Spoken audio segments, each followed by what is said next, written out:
সংসদে যাওয়ার জন্য সবাই ভোট চেয়ে বেড়াচ্ছে।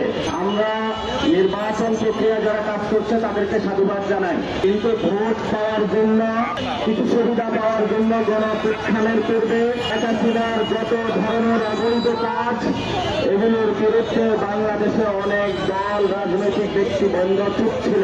আবার যখন ইলেকশন আসতেছে, আমার ভারতকে খুশি করতে হবে, আওয়ামী লীগের ভোট ব্যাংক সিকিউর করতে হবে, জাতীয় পার্টির মাধ্যমে আমরা সংসদে কিছু প্রতিনিধি পাঠাতে চাই। এই ধরনের নব্য বয়ান তৈরি করে সারা বাংলাদেশে আমরা দেখেছি রাজনৈতিক দলগুলো, বিভিন্ন যারা সিভিল সোসাইটি রয়েছে, তারা ভারত প্রশ্ন, আওয়ামী লীগের প্রশ্ন, জাতীয় পার্টি প্রশ্ন, ছোট্ট দল প্রশ্ন, যারা ব্যাংক লুটাট করেছে, বিভিন্ন জায়গা যারা মানুষের উপরে নির্যাতন চালিয়েছিল, সকলের এই সকল ব্যবস্থার বিরুদ্ধে মুখে চলতে বসে আছে এখন।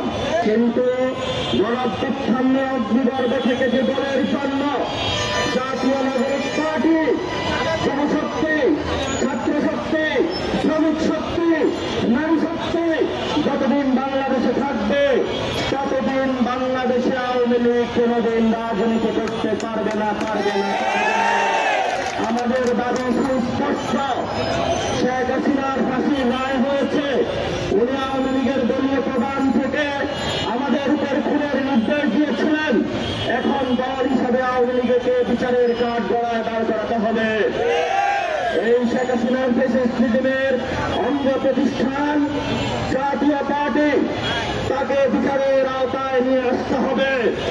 শুধু তাই নয়, আরো তার যে ছোট ছোট গৃহপালিত যে দলগুলো রয়েছে, সত্য দলীয় যারা রয়েছে, তাদেরকে বিচারের আওতায় নিয়ে আসতে হবে।